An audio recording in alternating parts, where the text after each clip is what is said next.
సాధారణంగా college life అంటే enjoy చేసే సమయం అని చాలా మంది అనుకుంటారు. కాలేజ్ క్యాంపస్ అంటే ఆటలు గొడవలకు వేదికగా భావిస్తారు.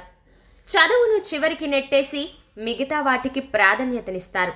కానీ జీవితం అనే యుద్ధరంగంలోకి అడుగు పెట్టడానికి అవసరమైన శిక్షణను పొందే ప్రదేశమే కాలేజ్ అనే విషయం గుర్తుకురాదు.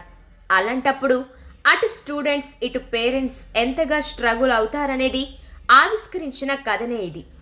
దర్శకుడు ఈ కథను చాలా సహజంగా సరదాగా నడిపిస్తూ వెళ్ళి చివరి 40 నిమిషాల్లో ఇచ్చిన ఎమోషనల్ టచ్ కళ్ళను తడిచేస్తుంది.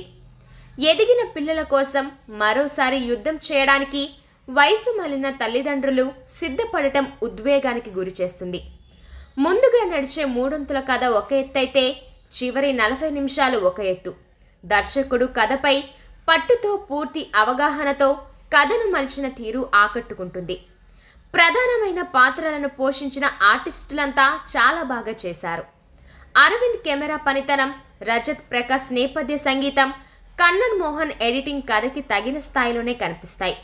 స్నేహం అంటే ఒకరి కోసం ఒకరు ఆవేశపడటం కాదు, అందరూ కలిసి ఒక బలమైన ఆశయాన్ని పట్టుకొని పట్టుదలతో ముందుకు వెళ్ళడం, కన్నవాళ్ళ కళ్ళల్లో సంతోషాన్ని చూడటం అనే సందేశం ఈ కథలో అంతర్లీనంగా కనిపిస్తుంది. ఫ్యామిలీతో కలిసి చూడవలసిన సినిమా ఇది.